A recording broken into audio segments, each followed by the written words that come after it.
ভারতের সংবাদ মাধ্যম হিন্দুস্তান টাইমস বলেছে, এবছর আইপিএলে অংশ নেওয়া 10 দলের জন্য মোট অংশগ্রহণ ফি বরাদ্দ ছিল 46 কোটি ভারতীয় রুপি।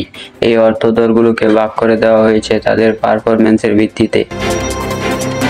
আইপিএল 2024-এর ফাইনালে হায়দ্রাবাদকে হারিয়ে চ্যাম্পিয়ন হওয়া কলকাতা নাইট রাইডার্স পেয়েছে 20 কোটি রুপি, যা বাংলাদেশি টাকায় 28 কোটি টাকারও বেশি।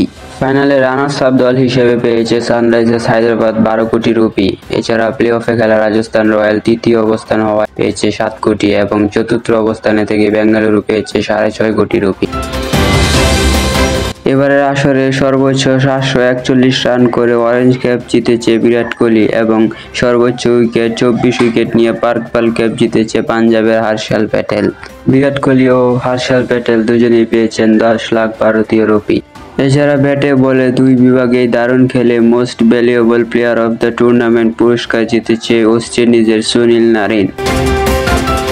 কলকাতার এই বোলিং অলরাউন্ডার ব্যাট হাতে 488 আর বল হাতে 17 উইকেট নিয়ে তৃতীয়বারের মতো আইপিএলের মৌসুম সেরা হয়েছে। টুর্নামেন্ট সেরা হওয়ায় ভারতীয় 20 লাখ রুপি ঢুকেছে সুনীল নারিনের পকেটে। এছাড়া হায়দ্রাবাদের নীতিশ কুমার রেড্ডি টুর্নামেন্টের উদীয়মান খেলোয়াড় হিসেবে পেয়েছেন 12 লাখ রুপি অর্থ পুরস্কার।